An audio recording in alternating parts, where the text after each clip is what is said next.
Welcome back to Sledgehammer Horror, guys. I am Ken Sledge, and let's talk horror. Now, today I'm joined by somebody that's a very good friend of mine, an amazing content creator and interviewer, Patrick of Have Cheetah Will View. Patrick, how you doing today, man? Doing good, doing good. I have power in my house. We were not affected at all by this ice storm that recently ripped through southeastern Michigan here. I'm Yeah. glad that you did not lose power. We were without for a couple days, man, and it was hell. When you got three children, 14 and under, not having power is the least ideal situation you can possibly have. I had lost my furnace 2 days before Christmas. During that we were like minus 22 here for the 4 days. So yeah, I feel your pain. Yeah, that's a little worse. I'll give you that. I would rather have the situation we had than yours. I will give you that. Now, before we talk about why you're here, Patrick, I want the people that don't know you to get to know you a little bit. You are a film reviewer and interview based in our beautiful state of Michigan, where you live with your Cheetah Paladin. Yes, sir. Detroit. Yeah.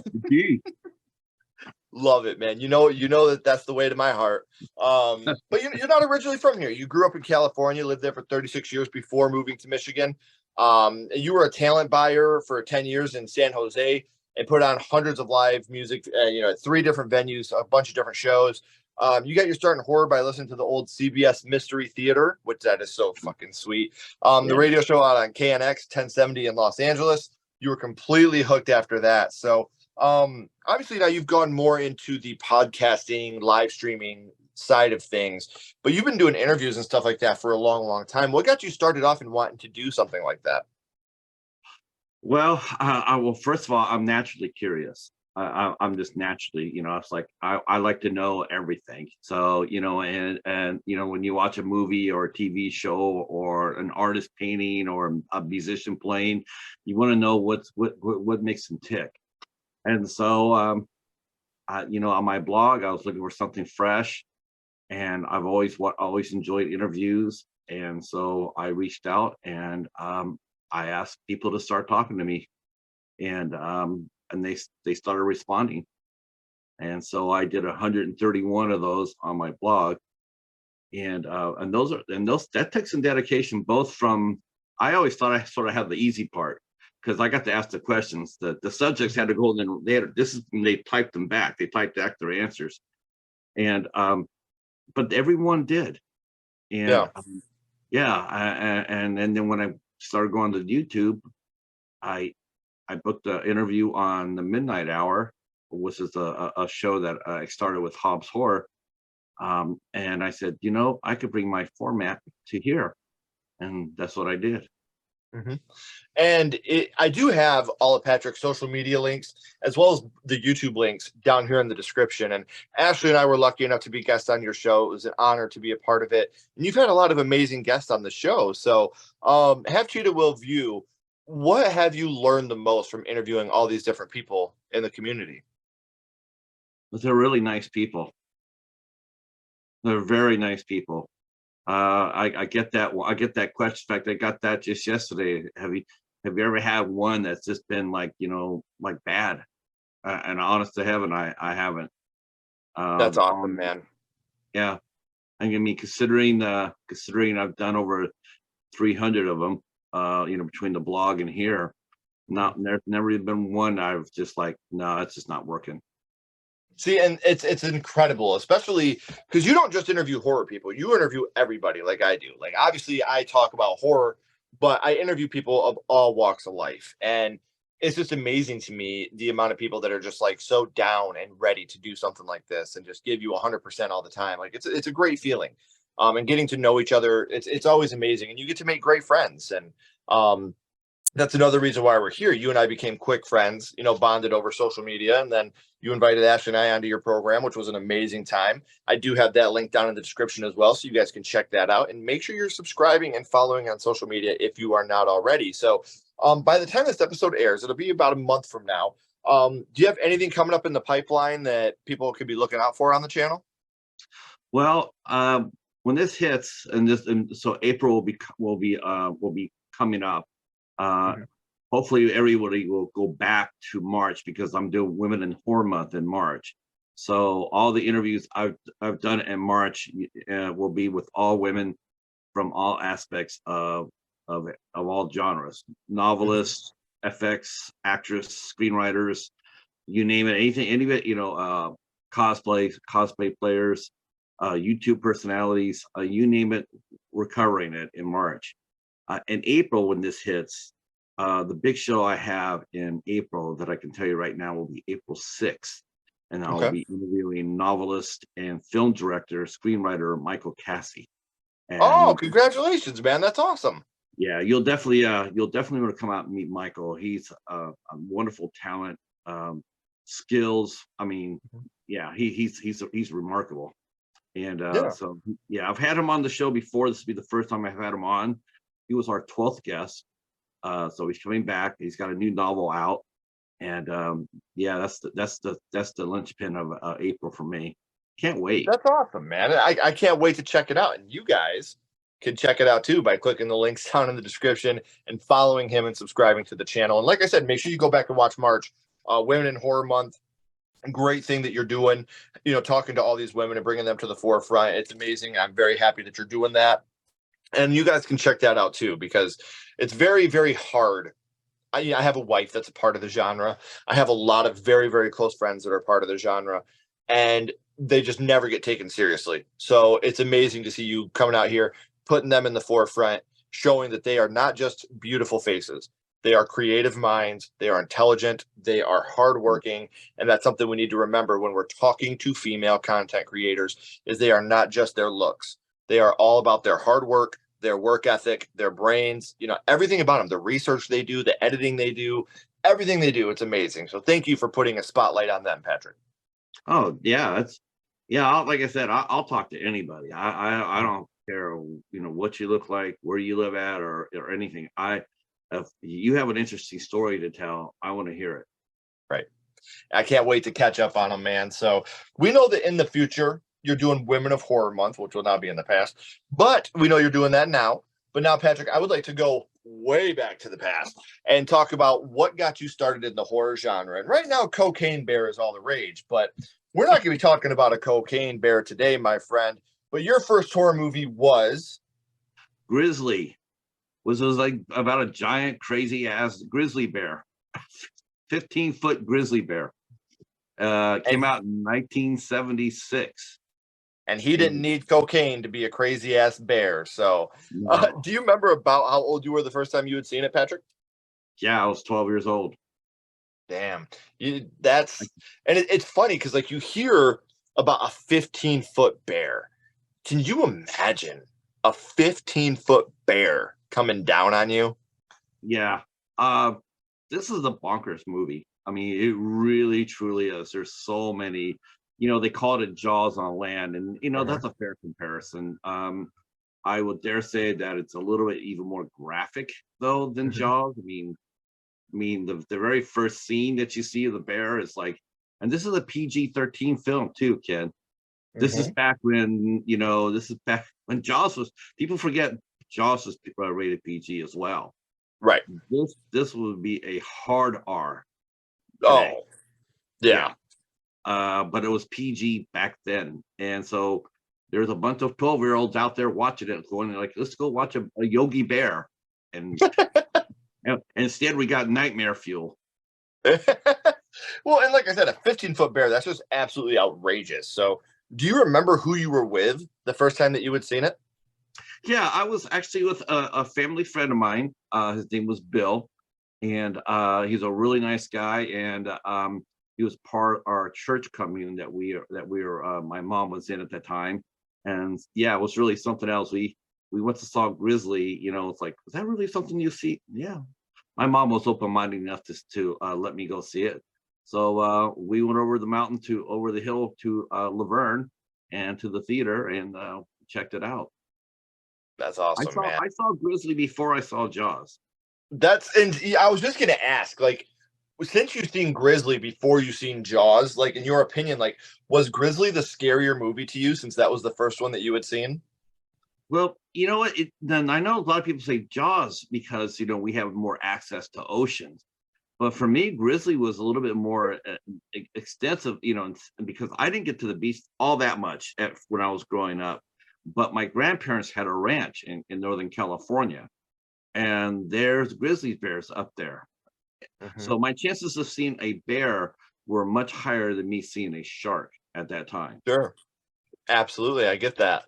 Well, we know that this, like I said, this movie it's PG, but that is not for a lack of effort. So, do you remember which scene it was that affected you the most? Oh yeah, the first one.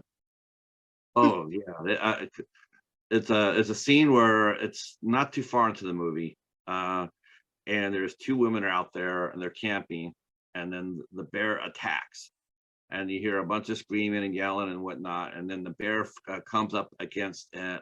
He's actually the heroes played by Christopher George. It's his girlfriend, and she goes out there and she raises her hand to ward off the bear, and the bear swats her whole arm off at the shoulder, and then they show that, and it was like, holy crow, it was like, yeah, that's not just your average sight. And Right. a lot of blood, and it was just like, it was crazy. It was like, I was like, I'm sitting there at the theater, I'm going, I still remember this like yesterday. I'm going like, Right. I was like, you know because I knew we had bears in the woods, and it was like, that's what bears do. I probably don't want to really go back to the ranch anytime soon. Yeah, I'm just gonna stay here in town, guys. I hope you have a good rest of your lives. Yeah, have fun. If you think about leaving me the ranch, don't. That's great, man. And this is a movie that is very underrated. It is free right now on Tubi, so you guys can check it out there. But it's obviously a movie with a lot of heaviness to it. So we know which scene affected you the most, obviously. But which scene would you say it was, Patrick, that really stuck with you the most? What was your favorite scene from the movie? Well, I thought my favorite scene, and it was really interesting too, is that when I watched this movie, think about this too. When I watched this movie, um, I didn't know anything about actors at that time. The only thing I could tell you, and let me reach over here and grab this. Yeah.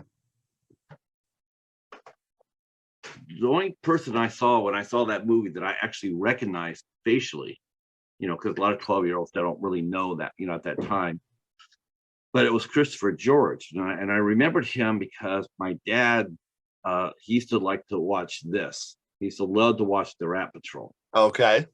So this is where my first exposure to Christopher George was, who was the star of the film. Hmm. Everybody else in that film, I didn't know. I didn't know them from Adam. But later on, when I saw it again, after I knew who these people were, so I recognized Richard Jacob, and he played a scientist out there. He was playing the Richard Dreyfuss part in Okay. Jaws. He was a Sure. scientist, so he goes out there to try to understand the bear, and he gets attacked. Hmm. Um, and then he gets left. The bear doesn't kill him, so he comes to, he wakes up, and he starts thinking, okay, well, the bear messed me up, but he left, so I'm good to go. And he starts moving, and he turns over, and there's the bear right behind him, ready to finish him off. Yeah, that stayed with me forever. Oh yeah. And it's one of those scenes that you think it's over. He's gone. It's over, but he's still right there. The monster is still right there with you. So um right now, obviously in Hollywood, Patrick, remakes, requels, sequels, kind of all the rage. Everybody is all up on that. Especially with the success of Cocaine Bear, I think we are going to be getting some more creature features here in the near Yeah. future. Is Grizzly one of those movies you would like to see remade today? uh you know you know what, I only if they did it with the like they did in the first movie, because the first movie, the bear they used was a real bear, Hmm. just like the movie The Edge with Anthony Hmm. Hopkins and Alec Baldwin. They used a real bear for the scenes. If they did that, if they could do that, then yeah, they could remake a Grizzly. But if they're gonna do it like, and no, and like we covered this movie yesterday, and no offense to it, because it was a great movie, and the effects were great for Beast, which is about a killer lion. it's still CGI, and it's like it Right. still takes a little bit away from it. But if they were to use a practical bear, then I had no problem with it. That's my thing. It would be interesting to see what they could do with it. You got to stay practical, especially in a movie like this. When you try to take a movie like this that is known for practical effects and make it digital, it does not work in a remake, and that's why the remakes fail, in my opinion. Now, Grizzly was your first horror movie, and I know that movie means a lot to you, Patrick. But now, as always, I want to throw you a curveball. My little buddy Ghostface is here, and he has a question for you. What's your favorite scary movie, Patrick? What is your favorite horror movie of all time? Well, my favorite, and it's really hard to call it a. It all depends how you look at it. Quite honestly, Ken, because some people, I mean, the director saw it as horror. A lot of people saw it as spiritual. There's horror elements into it, and that is A Dark Song, that was written and directed by Liam Gavin, and stars Cynthia Walker and Steve Oram. Came out in 2016. It's on IFC Midnight. That movie it's an amazing movie. Amazing. Well, you cut out there for a second. I didn't hear the title. What's it called? A Dark Song. Okay. Yeah, I can get a copy. Want me to show you it? No, I think yeah, let me see it. I want to check it out because I don't think I've ever seen this one. I think that it was talked about. Is it the one where like he's trying to tell her not to get pregnant? She can't get pregnant. She can't have carnal pleasures. No, this is a.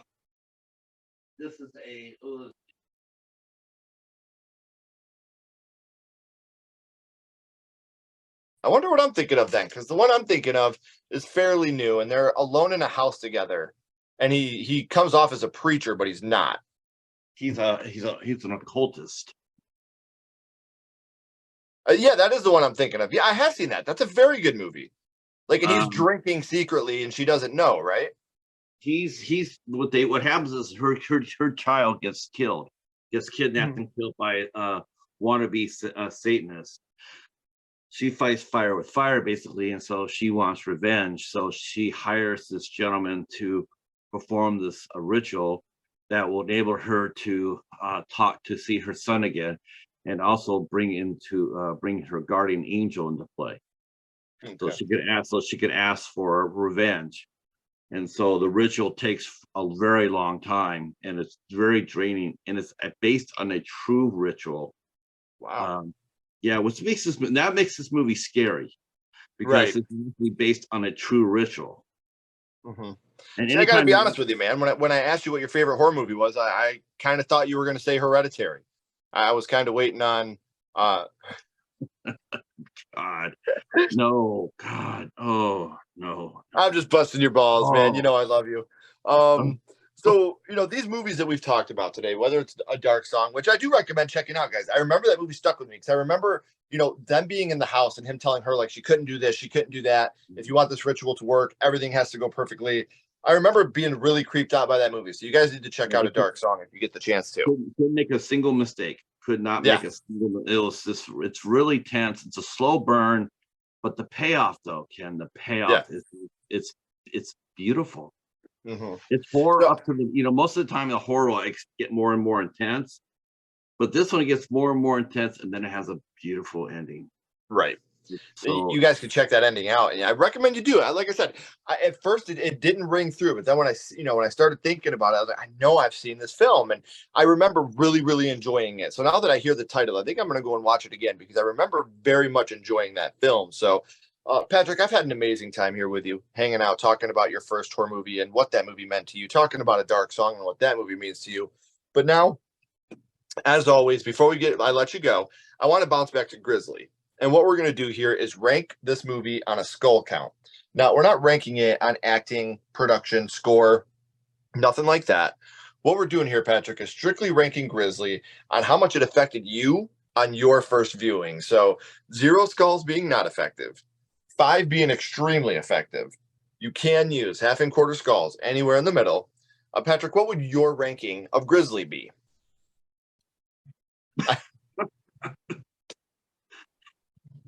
How can you not? You've seen that? You watched that? Have you seen the movie yet? Yeah. I did. I watched it so I Even could catch now, up. Like, and I put myself. That's what I was going to ask you about, like the similarities between this and Jaws, and if this one affected you more, because I could think that if obviously being a Michigan person, we're the more north you get, the more possibility you have of things like that. right? I think this would have scared me more than Jaws as a kid. Because it's more likely to happen in my area. I don't have sharks, even in the Great Lakes around. We don't have sharks around here in our homes. Here, Huron, Ontario, Michigan, Erie, Superior, we don't have sharks in our Great Lakes. So a movie like Grizzly probably would have affected me more as a child than what Jaws did. So that's why I was wondering if this movie was a little bit more impactful for you than Jaws because of the situation. Yeah, because this could actually, I could see this happening. Because my grandparents' ranch, was a massive ranch, and then me and my brother Jerry, we would actually go out and looking for animals. I don't know what we were thinking. But looking back at it, I truly don't understand like why they let us go. Like we're gonna go look for wolves and bears and stuff. We're only taking a little 22 a rifle with us. I don't know why everybody was thinking that was a good idea. Right. Dumb kids doing dumb kid things, man. We all did it. So we are at the end here, guys. The credits about to roll, the curtain's about to drop. But before that happens, I want to say again, I have all of Patrick's social media links as well as the podcast links down here in the description. So make sure you're checking him out, following him on social media, subscribing on YouTube. I promise you couldn't meet a nicer guy in the world. So, Patrick, please don't go anywhere. I got a couple more questions for you. Everybody else, as always, keep talking horror, stay what you are, and we'll see you guys soon.